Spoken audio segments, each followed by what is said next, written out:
আল্লাহ নবী মাকামে মাহমুদে বসে আছেন, গভীর মনোযোগ।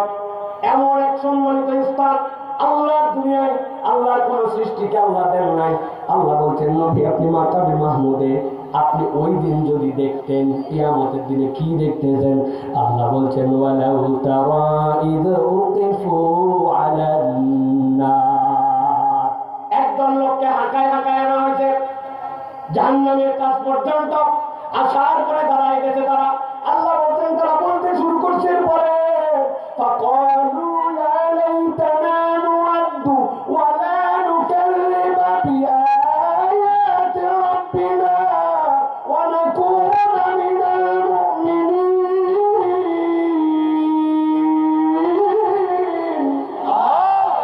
আল্লাহ বলছেন, জাহান্নামের সামনে দাঁড়াইছে, চিৎকার দিয়ে বলতেছে, আল্লাহ জাহান্নামে তুমি ফেলে দিবে।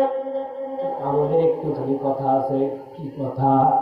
মুরাদ্দু, আল্লাহ রে একবার যদি আমাদেরকে একটু দুনিয়ায় ফেরত পাঠাতে। দুনিয়ার থেকে একটু আসতেছে, আবার দুনিয়ায় ফেরত যাবে কেন? বল আল্লাহ আমাদের দুইটা অপরাধ ছিল দুনিয়াতে। নুকাদ্দিবা বিআয়াতি রাব্বিনা, আমরা তো দুনিয়ায় থাকতে তোমার আয়াত অস্বীকার করেছিলাম। ওয়া নাকুনা মিনাল মুমিনিন, ঈমানের পরিচয় দিয়ে ঘুরতাম, কিন্তু আমরা পূর্ণ ঈমানদার ছিলাম না।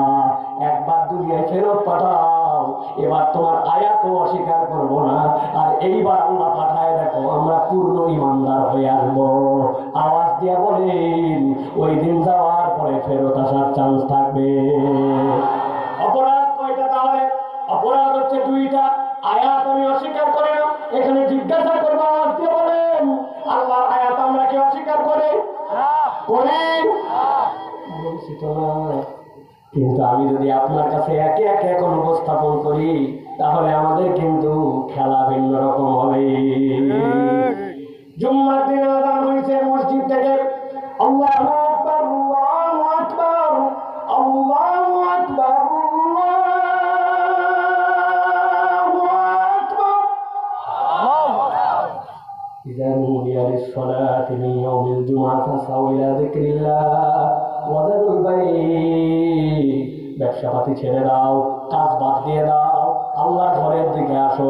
অনেক কিছুই মানে নাই, কিন্তু তাও পরে আসতে শোয়া একটার সময়। আসার পরে বাইরে মোবাইল খেলছে, খেলার পরে কোন রকম ঢুকছে, তারপরেও নামাজ পড়ছে জুমার। নামাজ পড়ার পরে মাথার টুপিটা ভাঁজ করে পকেটের মধ্যে ঢুকায়া, মোড়ের দোকান থেকে বিড়ি ধরায়া বন্ধুর সাথে গল্প করতে করতে বাড়ি হয়তো বা চলে গেছে। কিন্তু জিজ্ঞাসা হচ্ছে, আল্লাহ তাকে জুমা পড়তে বলছিলেন, জুমা পড়ছে, কিন্তু ওই দিনের এই মসজিদ থেকে আসরের সময় খাইয়া